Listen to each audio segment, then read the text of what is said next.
ഇത് നല്ലൊരു വെജിറ്റബിൾ കറിയാണ് മത്തങ്ങയുടേത്. മത്തങ്ങ കഷ്ണാക്കി വെച്ചു. പിന്നെ അതിൽ 2 പച്ചമുളകും കൂടി ഇട്ടു. 2 അല്ല 3 പച്ചമുളക് ഇടുന്നുണ്ട്. കാരണം മുളക് പൊടി വളരെ കുറച്ചേ ഇടുന്നുള്ളൂ. അതുകൊണ്ട് 3 പച്ചമുളക് ഇട്ടു. മുളക് പൊടി കുറച്ചിട്ടു. മഞ്ഞൾപ്പൊടി ആവശ്യത്തിനിട്ടു. പാകത്തിന് ഉപ്പും ഇട്ടു. തക്കാളിയൊന്നും ചേർക്കാത്തതുകൊണ്ട് ഉപ്പ് ഒരുപാട് ചേർക്കരുത്. ഞാനിത് കുക്കറിലാണ് വെക്കുന്നത്. ഒരൊറ്റ വിസിലിന് എടുക്കണം. കുക്കർ വേണമെന്നില്ല. എൻ്റെ പണി വേഗം കഴിയേണ്ടതുകൊണ്ട് ഞാൻ കുക്കറിൽ വെക്കുന്നതാണ്.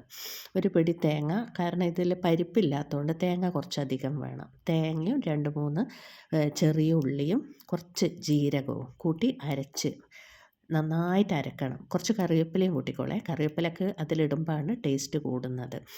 നന്നായിട്ട് അരക്കണേ. അരച്ചെടുത്ത് കൊണ്ടുവന്നിട്ടുണ്ട്. അത് നമ്മൾ മത്തങ്ങ വെന്തിട്ടുണ്ടാവും. ഒരൊറ്റ വിസിലേ വേണ്ടുള്ളൂ. എന്നാൽ തന്നെയും അത്ര കൂടുതൽ ആയിപ്പോവും. അതുകൊണ്ട് ഒറ്റ വിസിൽ അതിലെടുക്കണം.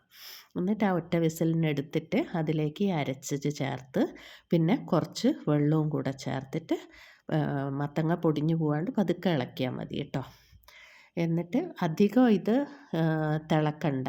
കൂടുതൽ തിളക്കുന്നതിനനുസരിച്ച് മത്തങ്ങ വെന്തിട്ട് കഷ്ണമൊക്കെ ഉടഞ്ഞു പോവും. അത് കൂടാണ്ട് പിന്നെ തിളക്കുന്നേരം ഇളക്കി കൊടുക്കണം. ഇല്ലെങ്കിൽ അത് കറി പിരിഞ്ഞു പോകാനും സാധ്യതയുണ്ട്.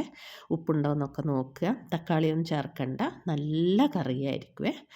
മത്തങ്ങ പുളിയൊഴിച്ച് വെക്കാം, പരിപ്പിട്ട് വെക്കാം, കുറച്ച് മധുരമൊക്കെ ഇട്ടിട്ട്. പുളി ഒഴിക്കുന്നതിലാണേ ഞാൻ മധുരം ഉദ്ദേശിച്ചത്. നല്ല പുളിങ്കറി വെക്കാം. ഇനി ഇതിലേക്കുള്ള വറവാണ് കടുകിട്ട്, മുളകിട്ട്, കറിവേപ്പില ഇട്ടിട്ട് കറിയിലേക്ക് ഒഴിക്കുക. നല്ല അടിപൊളി കറിയാട്ടോ. ഒരു വട്ടം വെച്ച് നോക്കൂ. ചോറിന് ഇതൊരു കറി ഉണ്ടെങ്കിൽ നല്ലതാണ്. ഒരു പ്രത്യേക ടേസ്റ്റാണ് ഈ കറിക്ക്. പരിപ്പൊന്നും ഇല്ലാത്തതുകൊണ്ട് എപ്പോഴും പരിപ്പ് കൂട്ടി മടുക്കുന്നേരം നമുക്കിങ്ങനെയൊരു കറിയൊക്കെ വെച്ചാൽ നല്ലതായിരിക്കും. ഒന്നുണ്ടാക്കി നോക്കിയിട്ട് നിങ്ങൾ എന്നോട് അഭിപ്രായം പറയണേ. Thank you. എല്ലാവർക്കും നല്ലത് വരട്ടെ.